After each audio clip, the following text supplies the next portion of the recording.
మీరు ఇప్పుడు ఇక్కడికి పెట్టిన వచ్చినప్పుడు కార్యక్రమం కూడా చాలా మంచి కార్యక్రమం పెట్టారు. అంటే ఎట్లా మీ అభిప్రాయం?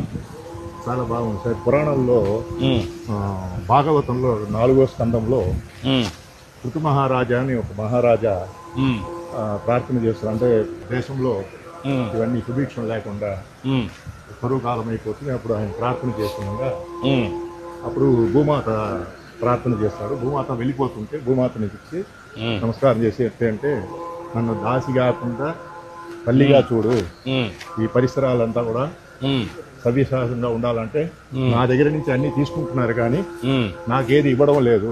ఉమ్, భూమిలో ఉండేటివన్నీ కూడా మీరే స్వీకరిస్తున్నారు. భూమిని పరిశ్రమ చేసి భూమిని ఉమ్, సంరక్షణ చేసి ఉమ్, చేయాలని ఆ మహారాజుకి ఒక 5 ఒప్పందాలు చేసుకుంటారు. ఉమ్, ఆ 5 ఒప్పందాల్లో ఇది ఒకటి. ఉమ్. అంటే భూమి పరిసరాలంతా కూడా సుభిక్షంగా ఉండాలి, ఈ కలుషాలు లేకుండా. అంటే మన వేదాల నుంచి మన పురాణాల నుంచి ఇవన్నీ కూడా మనకు వచ్చినట్టు సంస్కృతి సాంప్రదాయాలు. సంప్రదాయ ప్రకారం మనకు భూమిని అందుకనే భూమి అనేది మనకు పవిత్రం. అవును సార్. అందుకే భూతల్లి అంటాం, భూదేవి అంటాం, భూమాత అంటాం. భూమాత ఆ భూమాత మనకు అన్ని ఇస్తుంది. అన్ని ఇస్తుంది.